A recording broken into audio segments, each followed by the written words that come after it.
Hi, I'm Angharad Boyson from Bright Rebel Coaching, and I want to tell you what it is that a coach can do for you. And the reason I'm doing this is going to be part of a 3-piece video set, is because I find in order to sell myself as a coach, I actually need to sell coaching first, because there's a lot of people that are still not that familiar with it, and a lot of organisations have only used coaching as something that happens to underperformers. So there's maybe a bit of a strange feel for what coaching is out there if you've never really experienced it. So I wanted to make a 3-part video series. So I'll deal with what is coaching and what it can do for you, which is this one. And then I'll do one on accreditation and qualifications. And then I'll do one on why you should choose me as a coach. So you don't have to watch all 3 of them. Even if you just watch this one and you choose to go with a completely different coach, that's fine, because I really believe in the power of coaching and I really want people to understand what it is they can get from it. So I think the first thing that you get from coaching is clarity. And that could actually be a huge part of what a coach does with a client, just helping them clarify exactly what it is that they want to do. So quite often we start with goal setting, and it's clearly a part of goal setting to be clear, to have clarity on what it is that you want to do. And it is really important that it's what you want to do, because it doesn't matter what I want you to do, it doesn't matter what anyone else wants you to do, it doesn't matter what your line management want you to do, even if they're paying for the coaching. What matters is you being clear on what your goals are.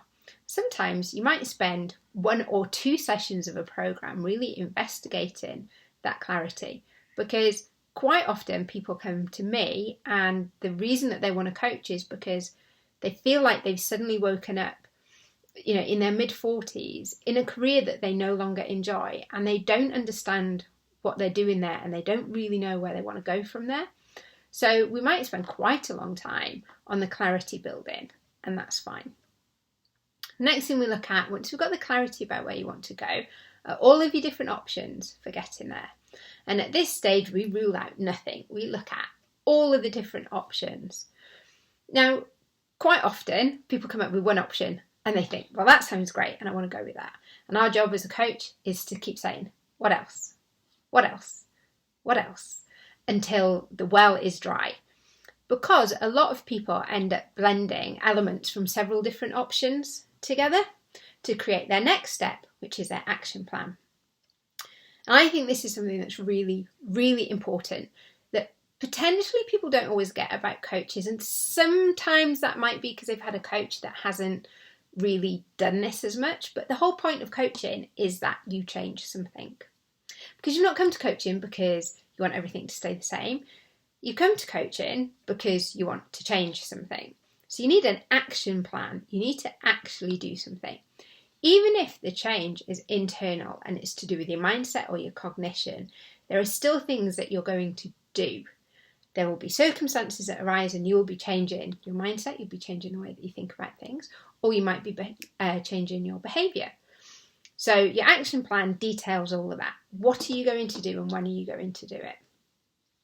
Then there's the check-in. And this is something that is super, super important. Even if you're coaching yourself, the check-in is an amazing stage that sometimes we can kind of forget about. Because if things go well, we think, I don't really need to do that. All of this is great. But if we don't check in, how do we know what's worked? Sometimes people don't want to check in because something didn't work. And they think, that's it, I'm done.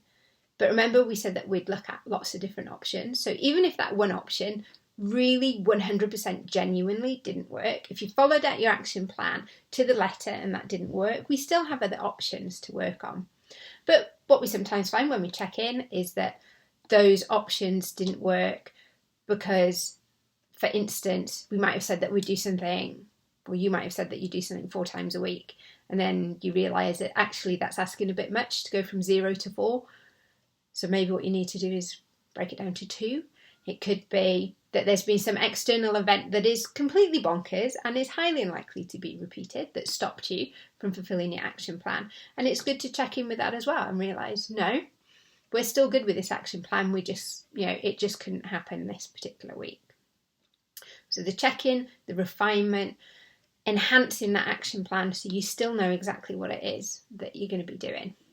And then the final stage, harvest. Some of you might have noticed that the stages spell coach, which I quite like, and is a little bit contrived, in all honesty, but I like it. Harvest your results. And the reason that this is super important to actually think about is when you are being coached, it will change you.